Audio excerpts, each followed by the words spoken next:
नहीं जी, जैसे false allegations को लेकर के बात हो रही है या मिसयूज को लेकर के बात हो रही है, एलिमनी की बात हो रही है, तो आपके पास ऐसे काफ़ी क्लाइंट्स आते हैं जिनको फॉल्सली एक्यूज किया गया हो और उनके लिए आप फाइट कर रहे हैं?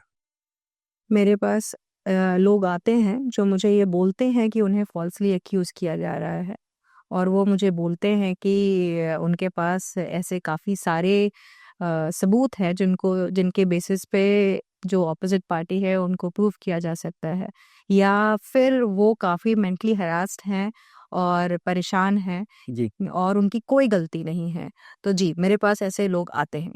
तो उसके लिए क्या रेमेडीज करते हैं या हमको प्रोटेक्शन किस टाइप से मिल सकते हैं ऐसे केस? रेमेडीज़ तो हम उनका रेगुलर केस ही करते हैं।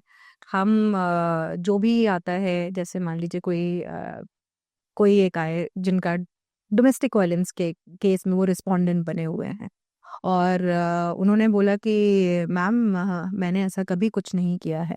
इनफैक्ट मेरे पास ऐसे कॉल रिकॉर्ड्स हैं जहाँ पे, या कॉल डिटेल्स हैं, या कॉल रिकॉर्डिंग्स हैं जहाँ पे ऐसी चीज़ें इन्होंने मुझे बोली हुई है जो अगर हम कोर्ट को बता दें तो वो झूठी साबित हो जाएगी। इन्होंने मुझ पे हाथ उठाया है, मैंने कभी इन पे हाथ नहीं उठाया है। इन्होंने मेरे साथ ये दुर्व्यवहार किया है, मैंने ये नहीं कभी किया हुआ है। तो हम वो सारी चीज़ें जो हैं वो अपने जो हमारा जवाब होता है, जब कोई भी कंप्लेंट, एप्लीकेशन, पिटिशन जाती है, तो जज साहब जो है, या हमारा जो लॉ है, वो दूसरी पार्टी को मौका देता है, क्योंकि बिना सुने आप किसी केस में फैसला नहीं ले सकते हो। वो उसके फंडामेंटल राइट्स के अगेंस्ट है, वो उसके लीगल राइट्स के अगेंस्ट है। आप उनके मामले में फैसला तब दे सकते हो उनको बिना सुने हुए, जब उनके लिए बहुत सारी नोटिसेस इशू हो गई हैं और वो प्रस्तुत नहीं हो रहे हैं। तो उस केस में उनके अगेंस्ट एक्स पार्टे ऑर्डर्स हो जाते हैं, ठीक है। राइट? लेकिन जब हम जवाब दे रहे हैं तो यहाँ पे हम आ जाते हैं कि हम वो उन्होंने जो सारी चीजें बताई, वो हमने उस जवाब में डाली। ओके। ओके, वो जवाब हमने पेश किया और उस जवाब पे फिर बहस होगी। ओके। अब ये हमारे ऊपर है, उन सर्कमस्टांसेस के ऊपर है, उन सबूतों के ऊपर है कि हम उन्हें प्रूव कर पा रहे हैं कि नहीं कर पा रहे हैं। हम निचली अदालत में हैं, हमने प्रूव कर दिया। दूसरी पार्टी उसके ऊपर अदालत में गई, उन्होंने अपील करी। वहाँ पे हम फिर से जीत गए, वो उसके ऊपर भी गए। ओके।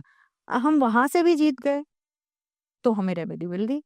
लेकिन अगर कहीं पे भी हमारी कोई भी साइकिल ब्रेक हो गई, या कहीं पे भी किसी भी कोर्ट में ऐसा पाया गया कि हमारे द्वारा जो इंफॉर्मेशन जो दी गई है, या हमारे द्वारा जो भी जवाब पेश किया गया है उसमें कुछ गलतियां हैं, या उनके साथ कुछ हुआ है और वो उन्होंने साबित कर दिया है, सो वहां पे हमारे अगेंस्ट ऑर्डर चला जाएगा। तो नॉर्मली अगर कोई फेक एलिगेशन करता है और वो कल को प्रूवन गिल्टी हो जाता है कि इन्होंने फेक दिया, तो उसमें उनके सजा क्या होती है? उनकी कोई सजा एज इन उस पर्टिकुलर सेक्शन में नहीं होती है, लेकिन जो ऑपोजिट पार्टी है वो चाहे तो उसके खिलाफ एक्शन ले सकते हैं। वो एक अलग वो अलग धारा हो जाती है।